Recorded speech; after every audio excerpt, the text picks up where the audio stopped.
ဟုတ်ကဲ့ပါအားလုံးပဲမင်္ဂလာပါရှင်သမီးနာမည်ကတော့ရွှေစလုံးခေါ်ပါတယ်အခုသမီးကျိုင်းငါးတီးပင်လေးတွေအတီးအချမ်းထွက်အတီးပင်လေးတွေပေါ့နော်အားလေးတွေကိုရိုက်ပြမယ်မှန်ပဲဖြစ်ပါတယ်ရှင်သမီးရဲ့ဘလော့အကောင့်လေးကိုလေ subscribe လေးလုပ်ပေးခဲ့ကြပါအောင်ရှင်မှာကျိုင်းငါးတီးပင်မဲ့ကျိုင်းငါးတီးပင်လေးပေါ့နော်ဒီမှာငါပဲဟာနေဒါလေးကကျိုင်းငါးတီးပင်လေးပါဒါလေးကတနခါပင်လေးပါဒီမှာတနခါဖူးอ่ะတနခါအဖူးဖူးနေမှာမပွင့်သေးဟာနေတအားပူပဲကွာရောဒီကမိုးထိုးနာပဲနေတအားပူရဲ့ဒီလားမနေဒီတမပူရဲ့ရှင်မှာအသက်နဲ့မွေးနေ့ကိုပြောရဲဆိုဒီကတော့ကိုသမီးကအတူစီစဉ်ထားပါတယ်သမီးရဲ့အသက်ကတော့8နှစ်ခွဲပဲရှိပါသေးတယ်ဗောနော်8နှစ်ခွဲ8နဲ့6လအတိအကျပြောတာဗောနော်8နှစ်နဲ့6လပဲရှိပါသေးတယ်နောက်တော့9လပိုင်းကျမှ9လပိုင်း6လပိုင်း23ရက်နေ့ကျလို့ရှင်ပြေးမှာပါဂျွန်လာပေါ့နော်ဂျွန်လာ23ရက်နေ့ကြာမှပြည့်မှာပါဂျွန်လာဆိုတာက6လပိုင်းပြောတာပါနော်အဲ့ဒီတော့ကြောင့်မလို့အကုန်လုံးသမီးကို subscribe လေးလုပ်ပေးခဲ့ကြအောင်လို့ပြောချင်ပါတယ်မသမီးကစုံရွက်ပင်လေးဒါသမီးအဖွားဆိုင်တာသမီးဒီကစုံရွက်အပင်ကသမီးရဲ့အဖွားဆိုင်ထားတဲ့အပင်ဒါသမီးရဲ့အဖေဆိုင်ထားတဲ့ပင်သမီးဆိုင်ထားတဲ့ပင်လေးရကြည့်မှာပါဒါလေးပေါ့နော်ဒါသမီးဆိုင်ထားတဲ့ပင်လေးအဖွားပြောတာတော့ဘာပင်လဲတော့မသိဘူးပေါ့နော်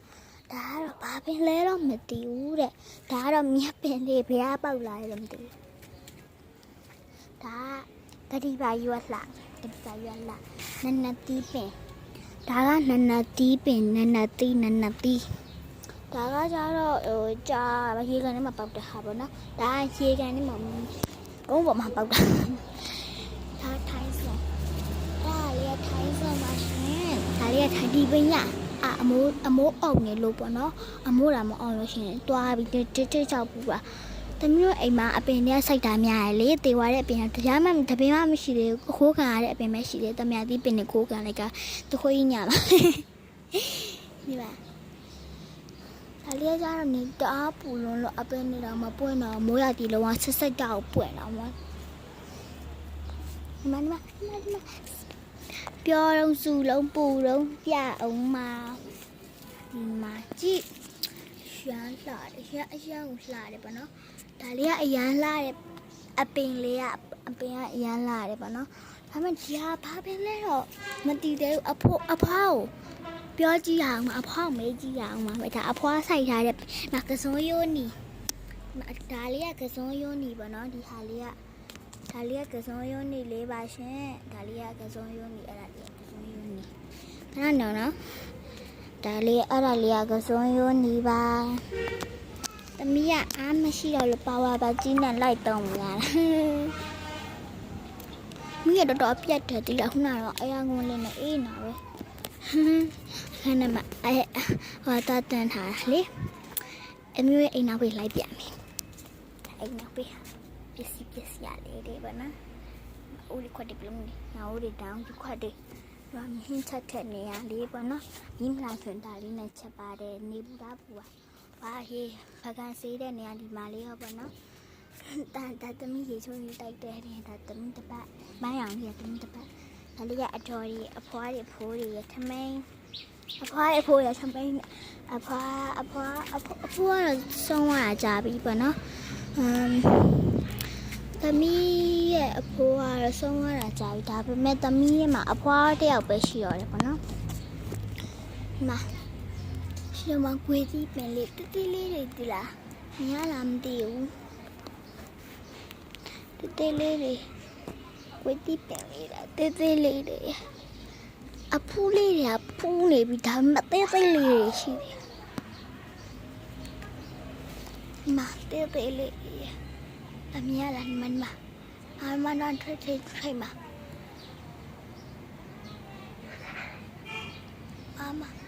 အဲ့ဒါကွေးတီးပင်ထိတ်ဒီမှာထိတ်ကလေးမှာအဲ့ဒါကွေးတီးအပူသေးသေးလေးတွေပေါ့နော်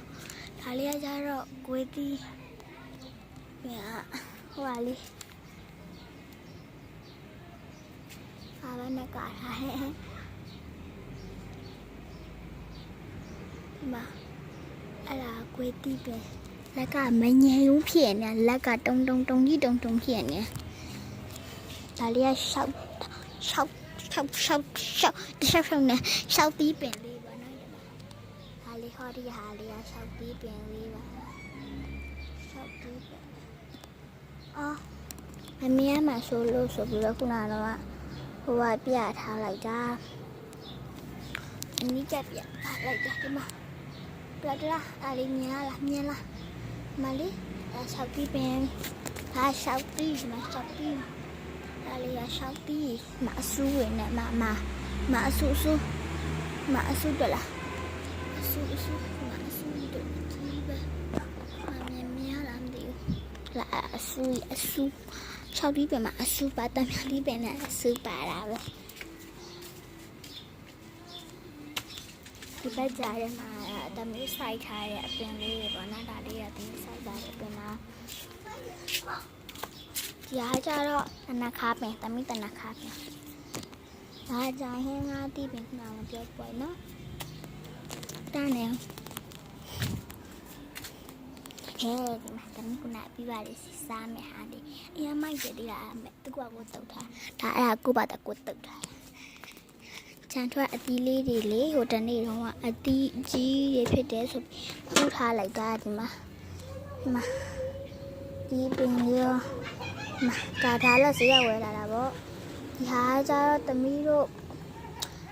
စိုက်တာပေါ့နော်ဒါလေးကတော့ဟိုတခါတော့အကြီးဖြစ်လို့ဆိုပြီးတော့အောက်ကိုပြုတ်ကျသွားတာပြုတ်ကျသွားဟိုဖြစ်သွားကြည့်တာမဟုတ်ဘူးသမီးတို့အကြီးဖြစ်လို့ဆိုပြီးတော့ခုလိုက်တာအဲ့လိုဖြစ်သွားအရှိန်ပဲမိုက်တယ်ဒါလေးပြုတ်ကျသွားတာညတော့ဒါပြုတ်ကျသွားပြီဒါလေးရပြုတ်ကျသွားနာနေပြုတ်ကျသွားတဲ့အပင်လေးအတီးတရှိတယ်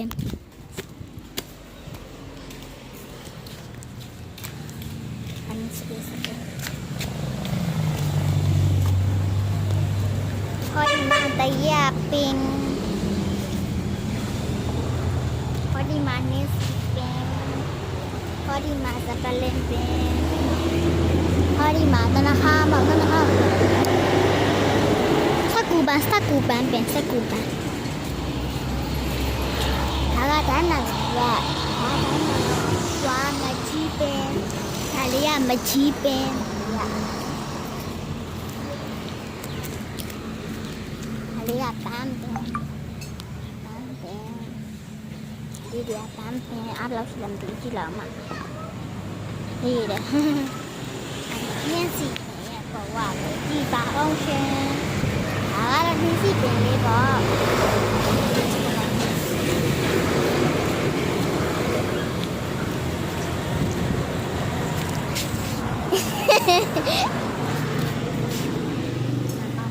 သမီးတို့လည်းဆိုင်တော့ရလိုက်ဒါကတော့သမီးတို့ရဲ့ရန်ကုန်မှာရှိတဲ့ဆိုင်ပေါ့နော်ဒါပထမဆုံးဆိုင်ပေါ့နော်အိမ်မှာရှိတဲ့ဆိုင်ပေါ့နော်အထော်ဒီဒါလုံနဲ့နမို့ပေါ့နော်ပိုင်ရှင်နေ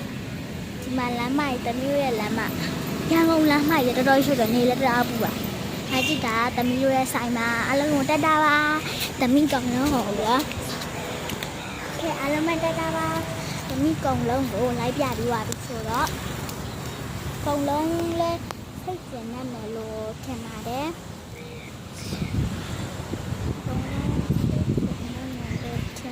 ရှင်ဘုံလုံးကိုစိတ်ကျင်နေမယ်လို့ထင်ပါတယ်ရှင်တမီးရပါဘူးမသိဘူးမမအမေကလည်းရှောက်လို့နေဟုတ်ကဲ့အားလုံးစိတ်ကျင်နေမယ်လို့ထင်ပါတယ်ရှင်အားလုံးစိတ်ကျင်နေမယ်လို့ထင်ပါတယ်အနန္တတာသမီးပြောလေးတွေကိုအရင်အုံဆုံးရှိုက်ပေးတဲ့ကြည့်တဲ့အတွက်ကြောင့်မလို့ စိတ်ချမ်းသာကိုကျမ်းမာခြင်းနဲ့တည်ဆုံကြပါလို့ဤဆိုပြီးသမီးစတောင်းပေးလိုက်ပါတယ်ထတာနော်ကျေးဇူးတင်ပါတယ်ရှင်ကျေးဇူးတင်ပါတယ်ဘိုင်ဘိုင်နောက်တစ်မျိုးလမ်းမအရင်ပြလိုက်သေးတယ်နော်ဟာစက်ကူပန်းတွေပေါ့နော်နေတအားပူစက်ကူပန်းနေရအကြိုက်ကြဒီမှာသူများအဲ့ဟာပန်းတွေဟောဒါပဲနော်တမ Good night တော့ဖြစ်တယ်အားလုံးကိုတတ်တာ